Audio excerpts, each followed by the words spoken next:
Muito bom. Meus queridos, que bom que nós estamos dando continuidade ao estudo, perícope por perícope, no livro de Eclesiastes. Tivemos aqui abençoadas palavras trazidas pelo pastor André, reverendo Renan Dias também, e hoje chegou o dia de eu estar trazendo a palavra para vocês. Assim, quero convidá-los a abrirem as suas Bíblias em Eclesiastes, que é o livro que a gente está estudando. Nós terminamos o capítulo 2 hoje, tá? Vamos para a última porção de textos em Eclesiastes. Estivemos estudando até capítulo 2, verso 17, consequentemente hoje nós vamos do capítulo 2, 18, verso 18 ao verso 26. Diz assim o pregador, Eclesiastes capítulo 2, começando no verso 18. Também aborreci todo o meu trabalho, com que me afadiguei debaixo do sol, visto que o seu ganho eu havia de deixar a quem viesse depois de mim. E quem pode dizer se será sábio ou estulto? Contudo, ele terá domínio sobre todo o ganho da minha fadiga e sabedoria debaixo do sol. Também isto é vaidade. Então, me empenhei porque o coração se desesperasse de todo o trabalho com que me afadigara debaixo do sol. Porque há homem cujo trabalho é feito com sabedoria, ciência e destreza. Contudo, deixará o seu ganho como porção a quem por ele não se esforçou. Também isto é vaidade e grande mal. Pois que tem o homem de todo o seu trabalho e da fadiga do seu coração, em que ele anda trabalhando debaixo do sol? Porque todos os seus dias são dores, e o seu trabalho desgostoso. Até de noite não descansa o seu coração. Também isto é vaidade. Nada há melhor para o homem do que comer, beber e fazer que a sua alma goze bem do seu trabalho. No entanto, vi também que isto vem da mão de Deus. Pois, separado deste, quem pode comer ou quem pode alegrar-se? Porque Deus dá sabedoria, conhecimento e prazer ao homem que lhe agrada. Mas ao pecador dá trabalho para que ele ajunte e amontoe, a fim de dar àquele que agrada a Deus. Também isto é vaidade e correr atrás do vento.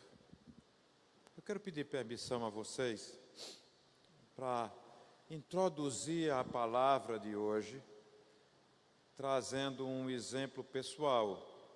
Não é habitual de nós, pregadores, estarmos trazendo exemplos próprios nossos. Mas também não é falta de ética, pastor André? Pedir licença a vocês para contar um pouco acerca da minha vida, para que a gente possa introduzir, tá, aquilo que Deus tem preparado para os nossos corações nesta noite. Inicio dizendo que no próximo dia 30 de maio, eu e Dona Cida, que se encontra nesta hora lá em Bonito de Santa Fé, cuidando da mamãezinha dela, como vocês já sabem, 93 anos de idade. Então, no próximo dia 30, eu e Cida estaremos completando 37 anos de vida matrimonial, de vida conjugal. É certo que há 7 anos desses 37, nós estamos residindo aqui em Campina Grande, no meu caso, no caso dela também, já que iniciamos a nossa vida conjugal aqui em Campina Grande, e eu daqui sou natural. Mas nesses 37 anos de vida conjugal, a história nossa nem sempre foi vivida nesses 7 anos de estabilidade. E me falo de domicílio, de residência fixa, como nós vivemos nos últimos 7 anos aqui em Campina Grande. Não foi assim. Não foi assim. Nós moramos, nesses 37 anos de casamento, em vários lugares. Tudo por causa das minhas atividades profissionais, tudo por causa do meu trabalho. Casamos, moramos aqui em Campina Grande. Depois, era a época do velho e bom, para os saudosistas, né? Banco do Estado da Paraíba, Paraibã. Fui concursado, estava lá trabalhando com eles. Então, casamos, viemos morar aqui em Campina Grande.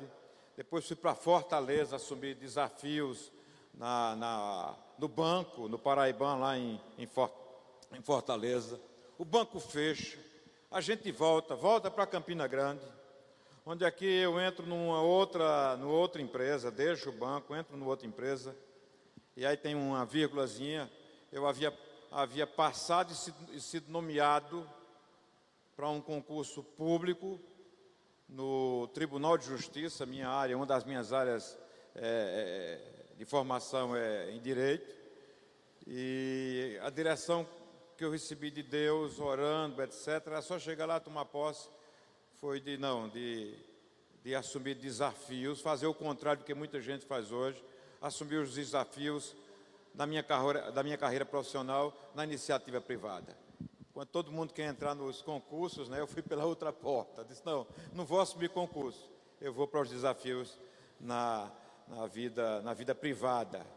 Não me arrependo, Deus me abençoou bastante. Mas também, eu e Cida andamos bastante.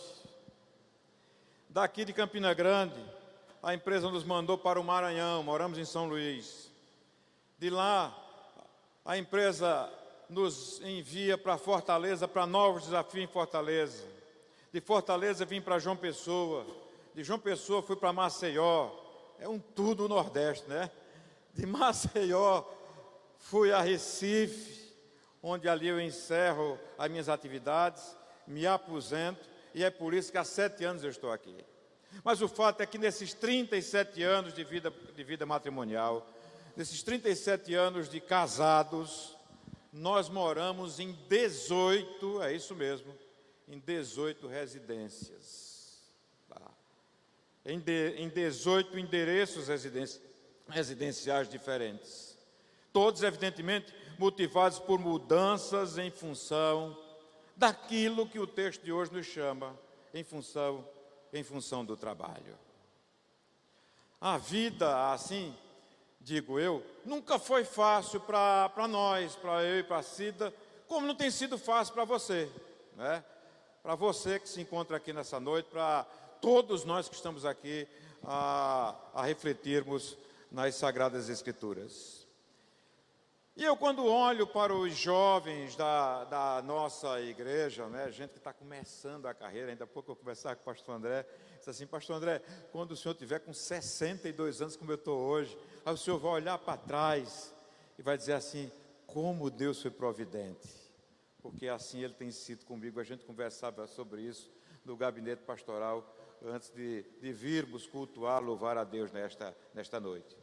E aí eu estava dizendo que quando eu olho para os jovens da nossa igreja, eu observo que eles enfrentam os mesmos desafios que enfrentei relacionados ao trabalho.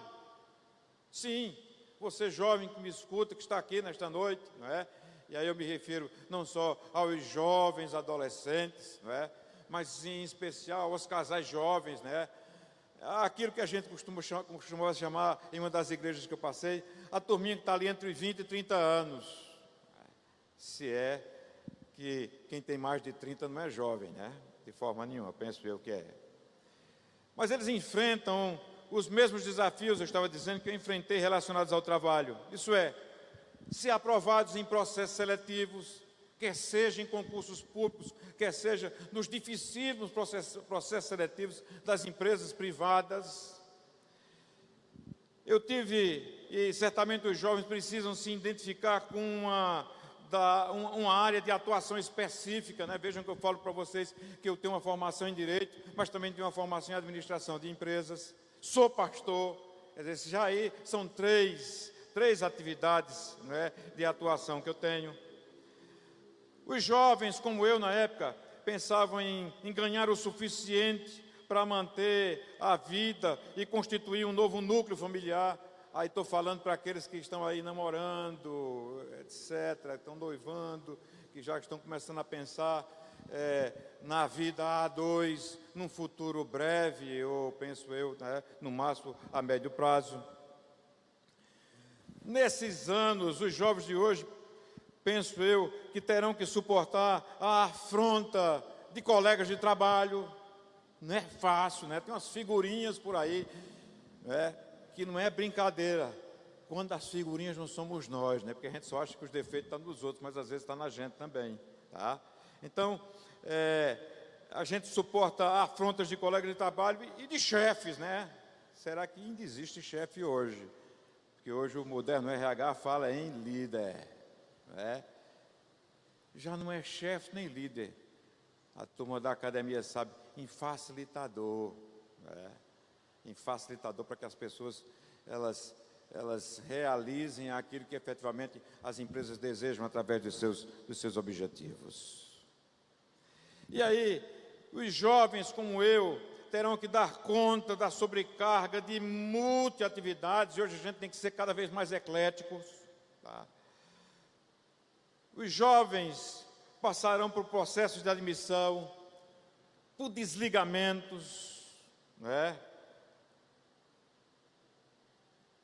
Poderão contratar ou serem contratados,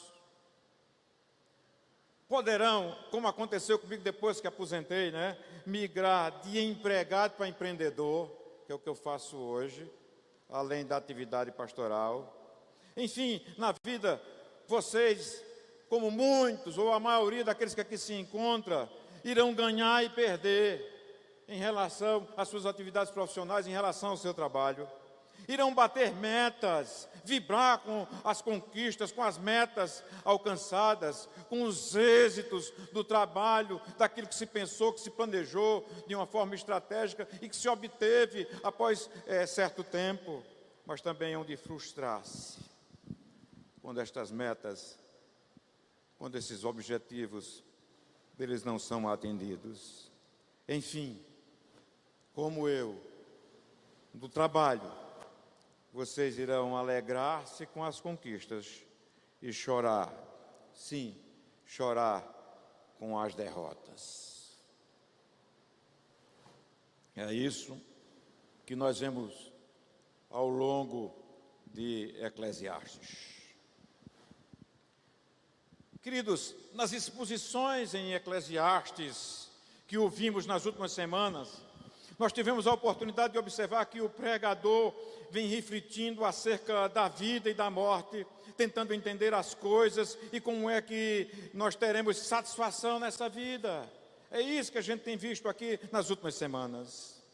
E revisando o que vimos nas últimas exposições bíblicas ministradas aqui, na sua esmagadora maioria pelo pastor André, tá? Nós podemos lembrar que no último estudo, o reverendo passou um tempo considerando o fato de que a morte é certa, que sábio e tolo encontram o mesmo fim na morte. Mas, irmão, o texto da perícope de Eclesiastes de hoje nos lembra que há ainda mais um desafio que a morte nos apresenta, além daqueles apresentados pelo pastor André. Aí você pode me perguntar, mas pastor, depois que reverendo André, e em uma das ministrações, o pastor Renan, ele jogou a gente para um lado, jogou para o outro, né? Nós saímos aqui meio tontos com o tanto de conteúdo que recebemos, há mais um desafio que a morte nos apresenta? Sim, há. E você pode me perguntar qual? Qual é esse desafio? E pelo texto que a gente leu, e por aquilo que já venho falando aqui nesta introdução, o desafio é acerca do trabalho. É o trabalho. Assim eu trago para vocês, nesta noite, né, inspirado de pastor André e pastor Renan, e a gente não pode, tem que aprender com essa turma mesmo, tá? É a turma da pregação moderna, né, e altamente edificante. Eu trago para vocês, né, a proposição desta noite. A proposição será a seguinte: diante deste último desafio, quais são as constatações que o pregador nos apresenta acerca do trabalho? É o último desafio dele. Nós estamos encerrando o capítulo 2 hoje, e ele traz como último desafio a questão daquilo que a gente vivencia, daquilo que a gente vive dia após dia, e quando vai chegando assim o domingo à noite, a gente já começa a pensar: e amanhã, eita, já é domingo à noite, culto, depois do culto, a gente faz aquele lanchinho, e aí a mente, né, já nos chama e diz assim: ó, amanhã você tem isso, amanhã você tem aquilo outro, amanhã, como muitos dizem, é dia de branco. Quais são as constatações que o pregador nos apresenta acerca do trabalho? E a primeira constatação que a gente vê nas entrelinhas deste texto de Eclesiastes, capítulo 2, versos 18 a 26, é que o trabalho pode vir a ser frustrante. O trabalho pode vir a ser frustrante. Observe que após mencionar pela primeira vez no livro o dilema criado pela morte, Salomão parece entrar em uma espécie de espiral descendente, com viés de descer, com viés depressivo, podemos dizer assim, de desprezo pela vida, chegando ao ponto, né, de se desesperar. É isso que nos mostram os versos de 17 a 20, e eu trouxe para vocês uma tradução das Sagradas Escrituras, bem interessante. O pastor André também gosta muito dela, chamada a tradução A Mensagem do pastor de saudosa memória Eugene Peterson. A Mensagem é uma tradução contemporânea da Bíblia, com base nas línguas originais, que procura preservar na linguagem do dia a dia seus eventos e ideias.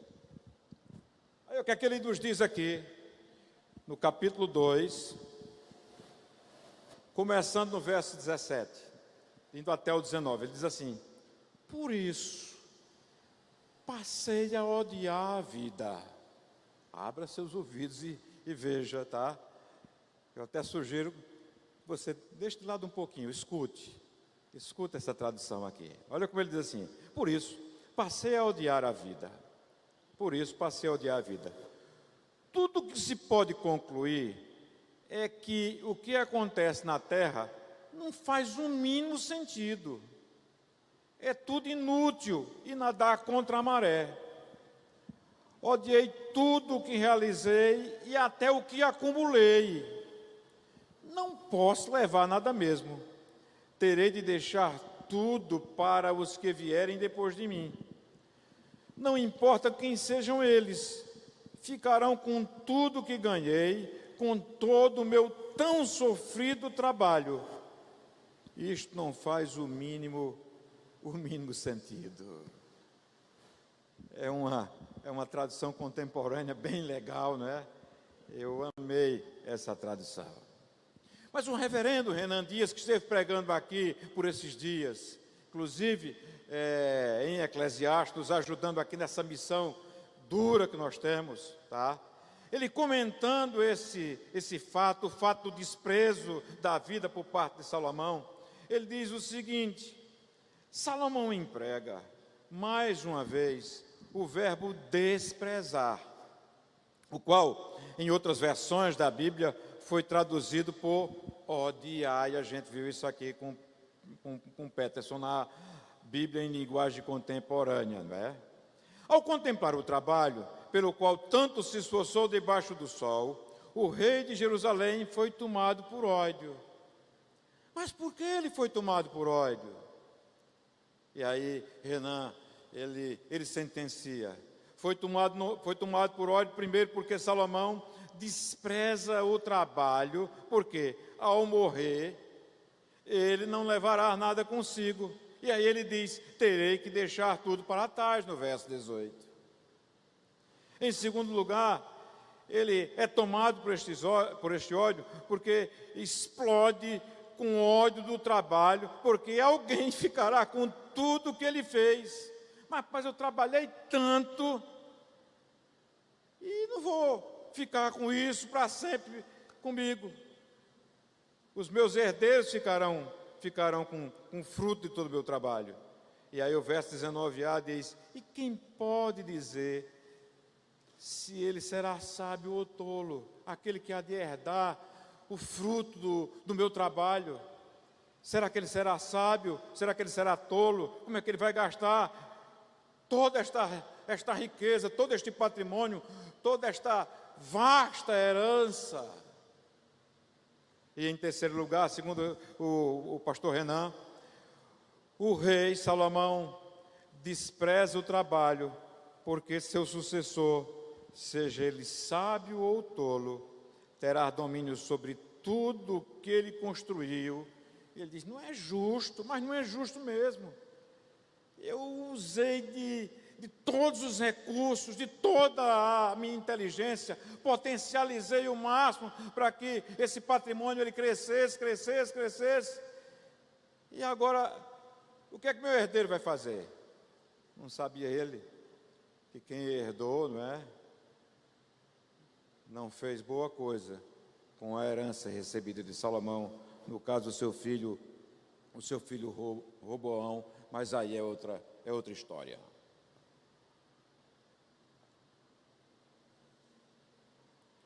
É por isso que o pregador conclui, e isto também não faz sentido.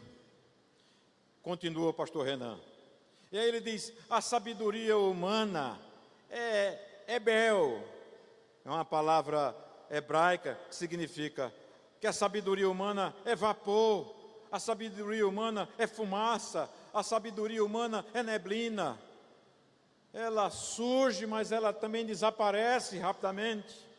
A alegria deste mundo de forma igual, é vapor, é fumaça, é neblina. E aí, diz o pastor Renan, que o trabalho também é vapor, fumaça e neblina. Meus queridos irmãos, se fizermos do trabalho a grande coisa da vida, nós vamos nos frustrar. Isso é fato. Por quê? Por quê, pastor? Porque não poderemos levar o que produzimos. Pensando sobre a perspectiva de Salomão, aqui no texto de Eclesiastes, capítulo 2, a partir do verso 18. Outra pessoa receberá o fruto do nosso esforço. E ninguém pode garantir que essa pessoa vai preservar o que realizamos, conforme nos diz Salomão, debaixo do sol. Afinal de contas, a morte não atenta só contra a lembrança dos esforços humanos, mas também contra o proveito desses esforços pelas próximas gerações. E aí eu queria ler com vocês os versos 20 a 23 na versão contemporânea.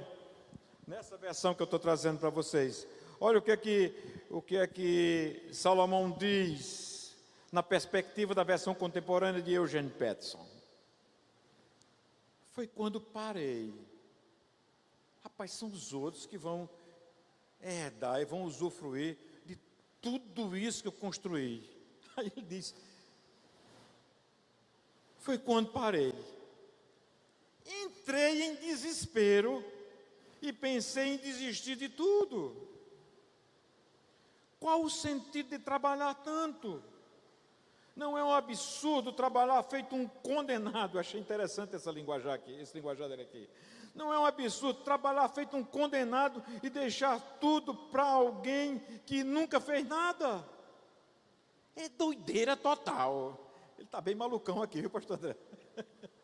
É doideira total. Como é que pode? Eu trabalho, me esforço, não é? Junto. O patrimônio cresce, eu empreendo. E mais na frente, não é? Vem alguém e herda tudo. E aí ele diz, é doideira total. É revoltante.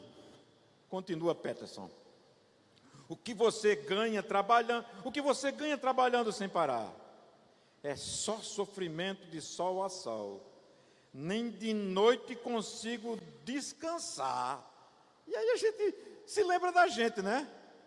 As outras versões também trazem essa ideia, né? Traz essa ideia. Quantas noites nós que estamos aqui não ficamos de olhos prelados, querendo dormir, fecha, mas não consegue, horas e por horas, a madrugada adentra, o sol começa a raiar e a gente preocupado com o trabalho, né? É isso que ele diz aqui, Nem de noite consigo descansar. É muito absurdo, vaticina Salomão na versão contemporânea de Eugene Peterson. Assim, queridos, como eu falei, esse é o novo desafio que deixou Salomão, como a gente acaba de ver, muito aborrecido. Em outras palavras, ninguém sabe dizer se todo o esforço e trabalho de alguém serão recompensados por sucessores sábios, que darão continuidade ao trabalho, ou por herdeiros tolos, como foi o caso de Salomão, embora ele não sabia, que arruinarão tudo que foi construído. A verdade, meus queridos irmãos, minhas queridas irmãs, é que ninguém pode garantir que todo o patrimônio que nós, na posição de pais e mães, construímos com as nossas mãos, será somado e multiplicado pelos nossos filhos, ou subtraído, dividido e desperdiçado pelos que virão. A gente junta, a gente pensa no futuro dos meninos, a gente faz uma previdência privada, como eu fiz para Netinho, né? Tinha 5 anos, eu fiz uma previdência privada para ele, tem lá uma boa grana, e ele ainda com 27, ainda não sabe que tem, que é dele. Espero que não esteja assistindo, né?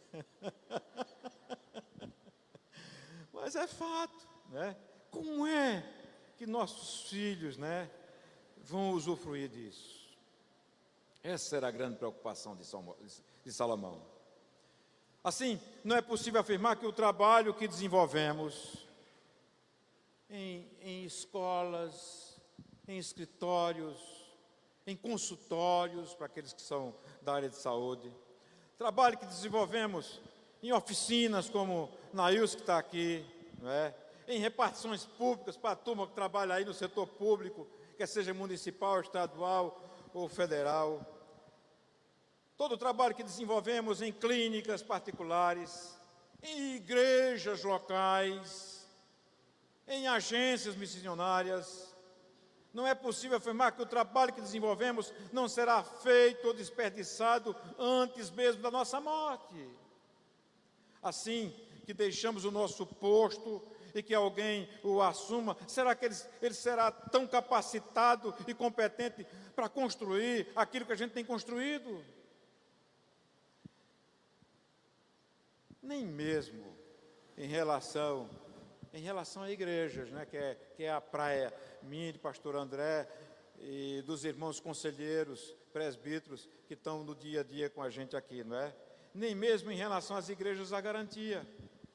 Ninguém pode saber com certeza se os pastores e conselhos que pregam e militam nos seus púlpitos ou dirigem a igreja, se eles serão sucedidos por homens piedosos, ortodoxos, capazes de dar sequência ao testemunho do Evangelho, como, por exemplo, liderados por pastor André, a gente vem trabalhando aqui nos últimos anos.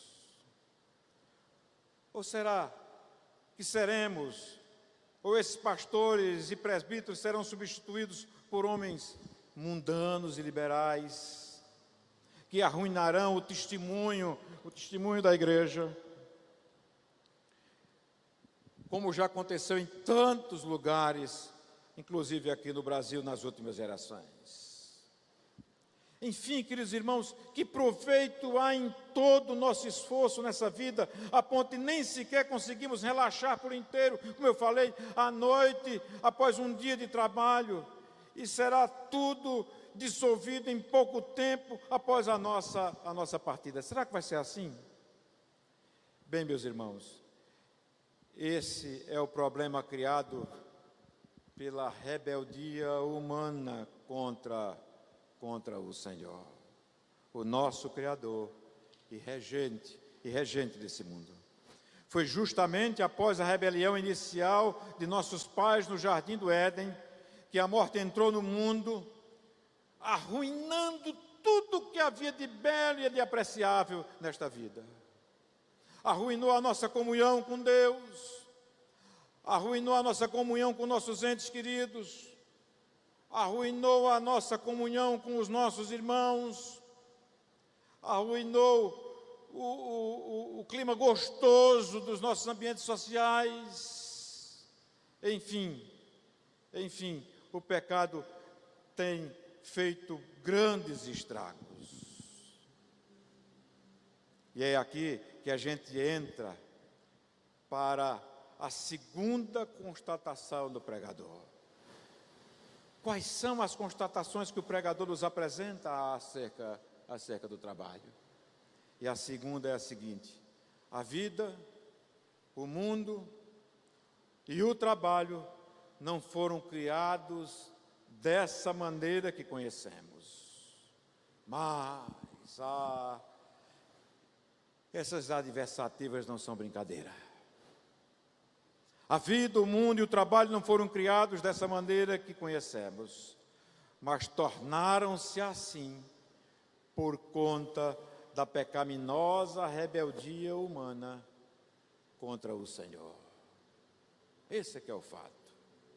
Portanto, o livro de Eclesiastes nada mais é, meu irmão, minha irmã, do que um atestado da futilidade e da inutilidade da vida debaixo do sol e daqueles que tentam extrair sentido da existência longe de Deus e sem Deus. E o pior é que nós, já cristãos, várias vezes somos tentados a tocar a nossa vida dessa forma, longe de Deus e sem Deus.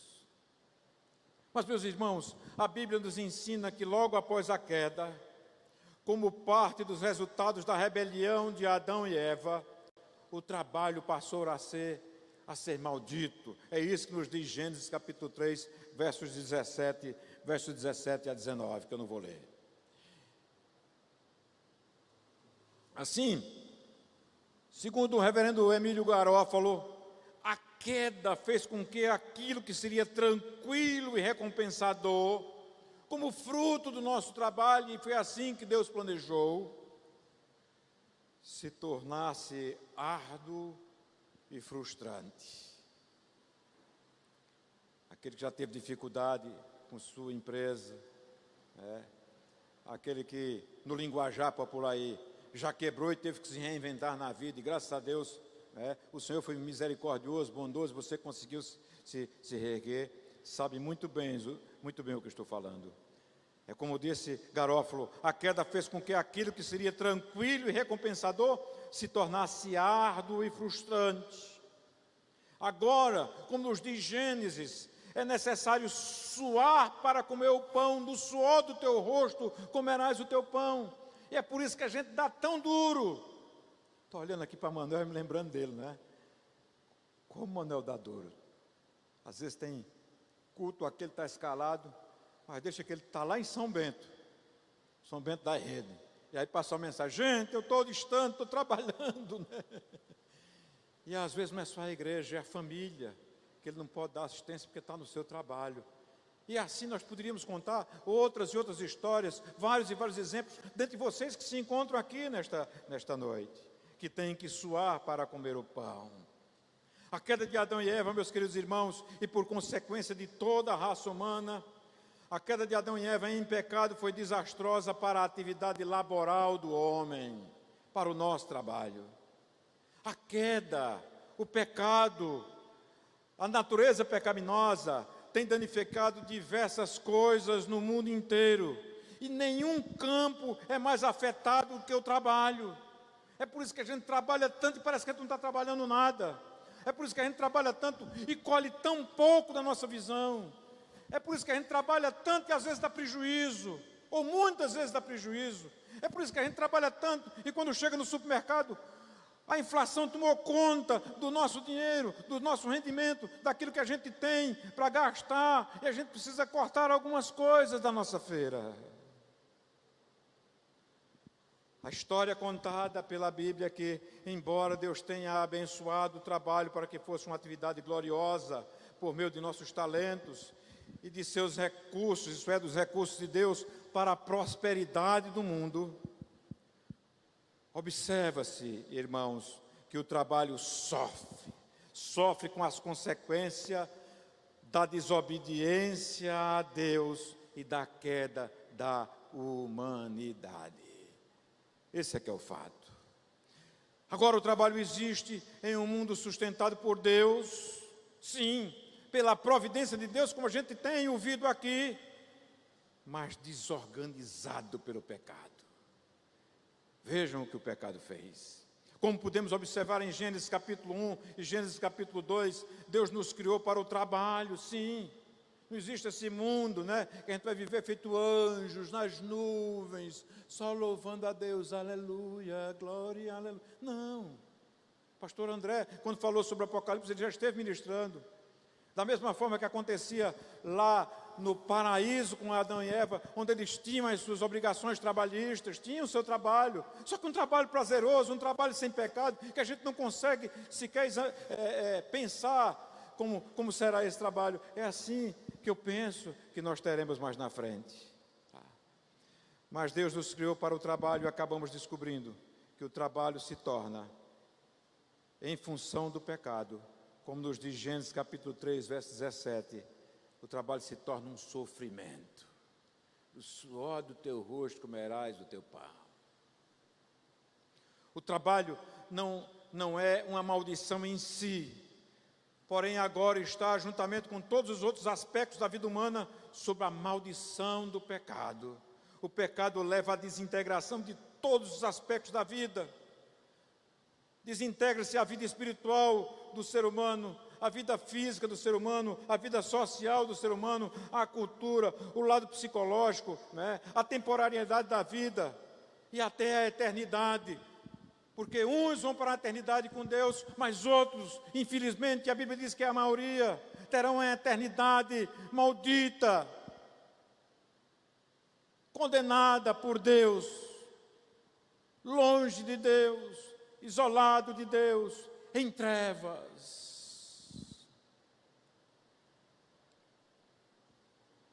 E aí aqui, a gente entra para a terceira resposta à nossa proposição desta noite, relembrando que é a seguinte: quais são as constatações que o pregador nos apresenta acerca do trabalho? E aí, com base em Eclesiastes capítulo 2, versos 24 a 26, a gente pode chegar à conclusão que a terceira constatação do pregador acerca do trabalho é que, segundo o próprio sábio de Eclesiastes, existe uma alternativa a tudo isso. Quando Deus passa a fazer parte dessa equação, até agora contada por mim, maldita. Quando Deus passa a ser a alternativa a tudo isso, quando Deus passa a fazer parte dessa equação, aí as coisas mudam de figura senão vejamos. A gente pode observar que depois de quase 2 capítulos inteiros do livro, o pastor André esteve aqui pregando várias vezes, o pastor Renan uma vez, a gente chega na última perícope, no último trecho, né, que vai de 18 a 26, depois de quase 2 capítulos inteiros do livro discorrendo sobre o sentido da vida, sem quase nenhuma referência a Deus, quase a gente não encontra Deus nesse capítulo, nesses 2 primeiros capítulos, né? Finalmente, Salomão passa a considerar o Criador de todas as coisas em sua reflexão. E por 3 vezes, em apenas 3 versículos, os 3 últimos versículos, Salomão traz Deus ao seu discurso. E, consequentemente, esse seu discurso muda de tom. Por quê? Porque entra Deus na jogada. Entra o poderoso Deus, o misericordioso Deus, o Deus bondoso, o Deus que se compadece das iniquidades do pecador. Como disse o pastor André, não sei se vocês perceberam na parte inicial do nosso culto, nós pecamos, mas nós temos um Salvador, nós temos um Redentor para nos perdoar os nossos pecados. Assim, após um longo deserto de desespero apresentado por Salomão, parece que finalmente chegamos, digamos assim, a um oásis de otimismo em Eclesiastes, nesse texto que vai aí do verso 24 ao verso 26. Segundo John MacAllister, depois de inúmeras tentativas frustradas de encontrar a satisfação plena da vida na sabedoria, no prazer e nos trabalhos humanos, finalmente o pregador Salomão concluiu que tudo isso era tão proveitoso quanto agarrar um punhado de areia fina da praia nas mãos e ver os finos grãos escorrerem entre os dedos.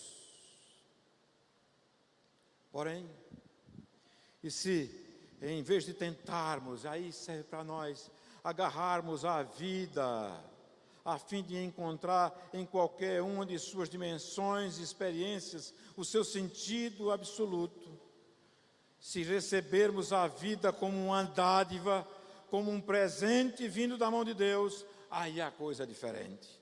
Por isso ele diz no verso 24, não há nada melhor para o homem do que comer e beber e permitir-se ter prazer no seu trabalho.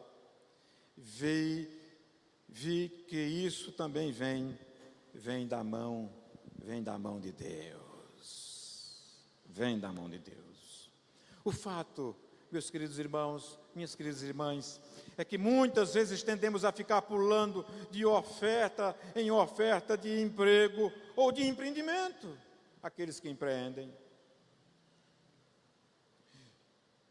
Ficamos à procura de um novo trabalho, de um novo investimento, que tenha um melhor salário ou tenha uma melhor remuneração para o seu negócio, mas aquilo não nos satisfaz.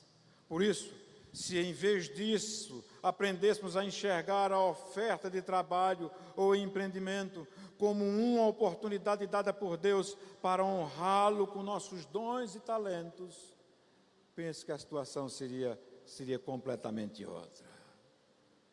Em outras palavras, meu irmão, minha irmã, em vez de procurar no trabalho a sensação de realização plena, nós devemos buscar tudo isso no Senhor, pois é somente no trabalho feito por meio dEle e para Ele que alcançaremos a tão almejada satisfação, seja qual for a natureza do trabalho que Ele nos conceder. Afinal de contas, o nosso trabalho, as nossas atividades, o nosso ganha-pão, não é na última linha. A gente costuma dizer, na última linha vem de Deus. Não é na última linha, é na primeira linha. Porque é providência e decreto do Senhor, e a gente tem estudado sobre isso aqui. Verso 25 diz: e quem pode desfrutar da comida e da vida sem Ele, sem Deus?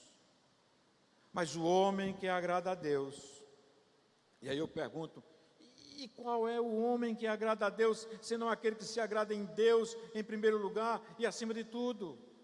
Mas ao homem que agrada a Deus, Deus concede tudo mais do que ele necessita para viver bem nessa vida, inclusive a tão almejada sabedoria, conhecimento e felicidade que Salomão prega ao longo do capítulo 2. Por isso ele diz no verso 26, na primeira parte: porque Deus dá. Aí na sua Bíblia. Porque quem é que dá? É Deus. Porque Deus dá sabedoria, conhecimento e felicidade ao homem que lhe agrada. Vem de Deus. E a gente acha que vem de nós, da nossa sabedoria, da nossa inteligência, da nossa versatilidade, né? Ah, como eu sou sábio, como eu sou inteligente, até que encontro um mais inteligente que você.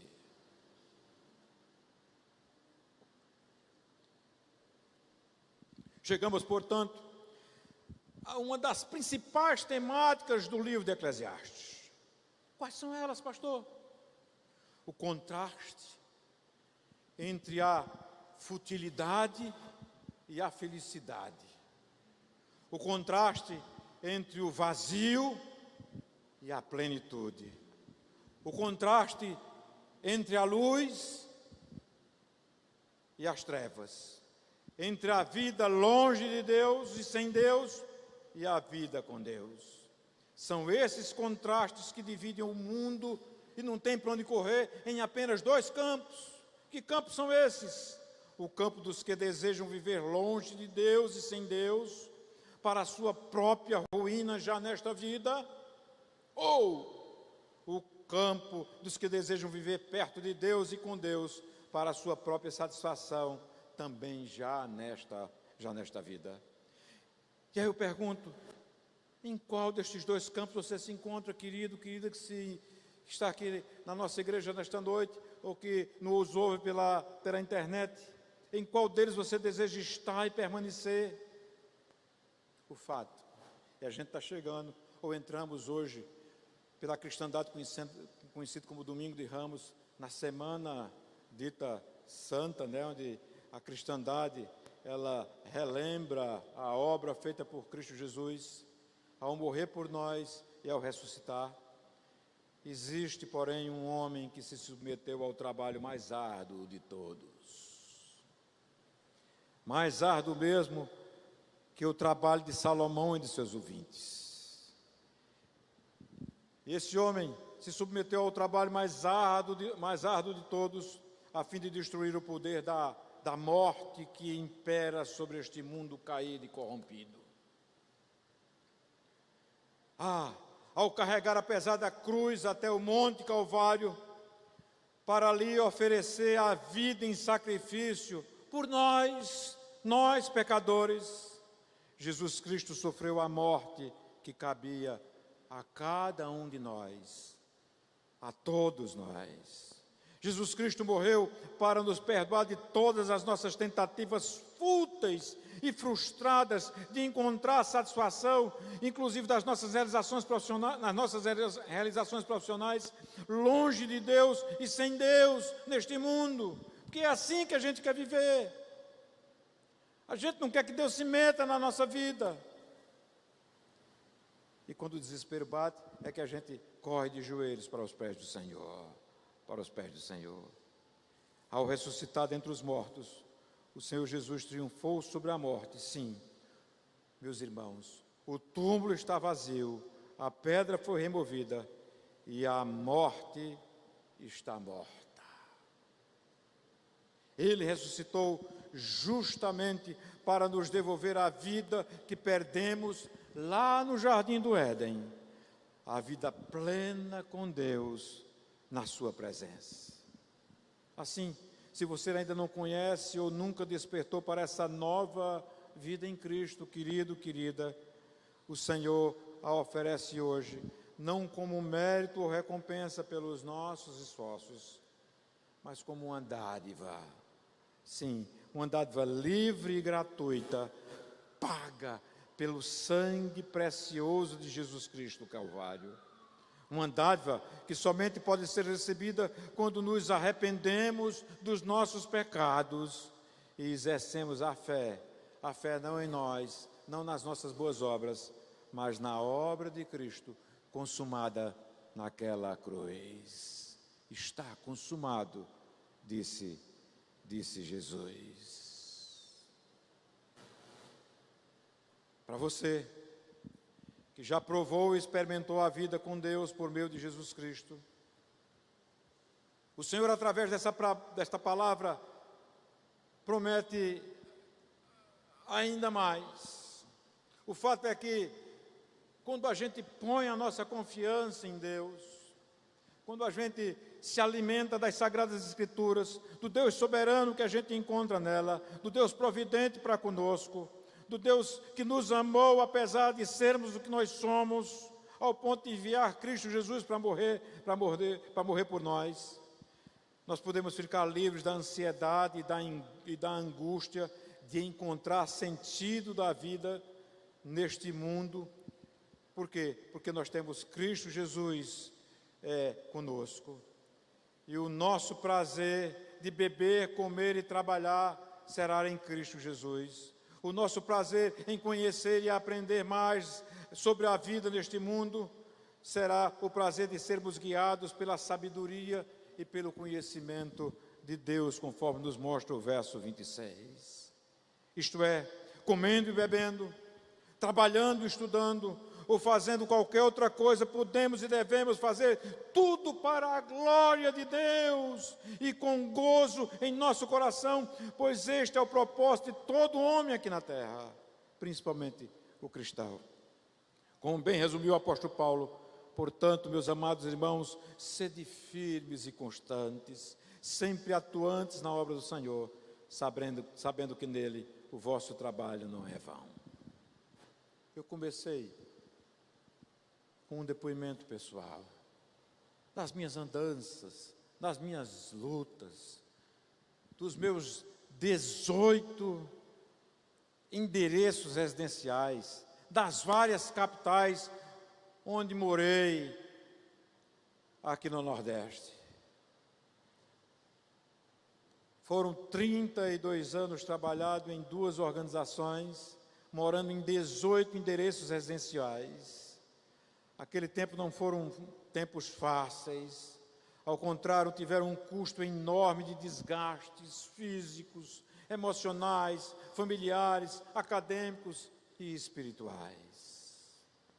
Mas, meus queridos irmãos, se não fossem aqueles dias, se não fossem aqueles trabalhos que eu tive, se não fossem aquelas andanças levadas pelas mãos de Deus, pela providência de Deus, pela escolha da iniciativa privada e não da pública, como falei, na contramão do que muitos de vocês desejam hoje em dia.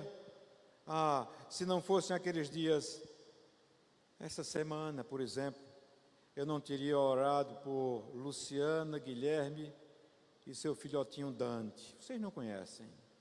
Eu não teria orado por Luciana, Guilherme e seu filhotinho Dante. Dante estava doente. Tem apenas 1 ano e meio de idade. E eu, acessando o Instagram, vi o clamor de Luciana. Seu filho já estava há alguns dias enfermo, sem reagir à medicação. E Deus me deu a graça de orar por aquelas ovelhas queridas de São Luís do Maranhão e que moram hoje em São Paulo. Se não fosse aqueles dias, essa semana eu não teria parabenizado por seu aniversário uma menina, mas uma menina da minha geração, doutora Suzana Crame, psicóloga, esposa do presbítero Israel, brilhante diretor jurídico do BNB em Fortaleza, onde também pastoreei, e é o aniversário dela, eu pude passar uma mensagem e receber gratidão. Tudo isso por causa do trabalho, tudo por isso por causa do suor, tudo isso por conta das dificuldades, das lutas que eu passei ali naquele lugar também.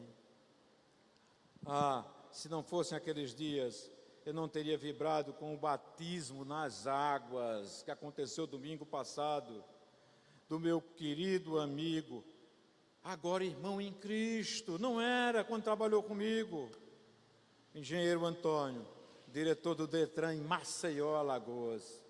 Veja que eu estou falando em São Luís, eu estou falando em Fortaleza, eu estou falando em Maceió, e eu poderia trazer relatos de oportunidades diárias, semanais, mensais, de orar, testemunhar, aconselhar, pregar, por pessoas de João Pessoa, de Recife, de Imperatriz do Maranhão, de Teresina, de Juazeiro do Norte, de Juazeiro na Bahia, de Aracaju, de Salvador, de Barreiras, de Belo Horizonte, de Bonito de Santa Fé, de Conceição de Piancó, onde eu estava há uma semana pregando o Evangelho. Tudo isso o trabalho me proporcionou. Bênção, bênção de Deus.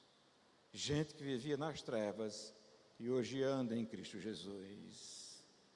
Eu não teria conhecido vocês, pastor André, não estaria ocupando esse púlpito, cansando vocês com essa mensagem longa, mas o fato é que o trabalho, apesar de enfadonho, apesar da gente suar, ralar, perder noites de sono, quando ele é feito em gratidão ao Senhor, em louvor ao Senhor, na dependência do Senhor, levando as dificuldades aos pés do Senhor, se alegrando com as vitórias, como eu falei, e chorando com as derrotas, mas em ações de graças. Meus queridos irmãos, vale a pena seguir e servir o Senhor. Glória seja dada a Ele. Nos ponhamos de pé.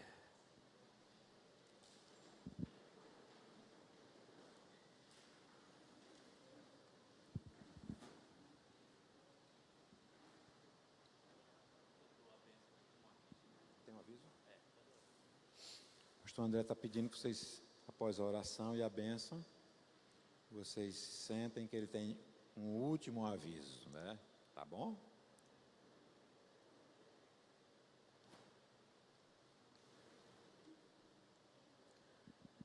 Senhor, queremos te agradecer por mais uma palavra que tu nos deste no livro de Eclesiastes.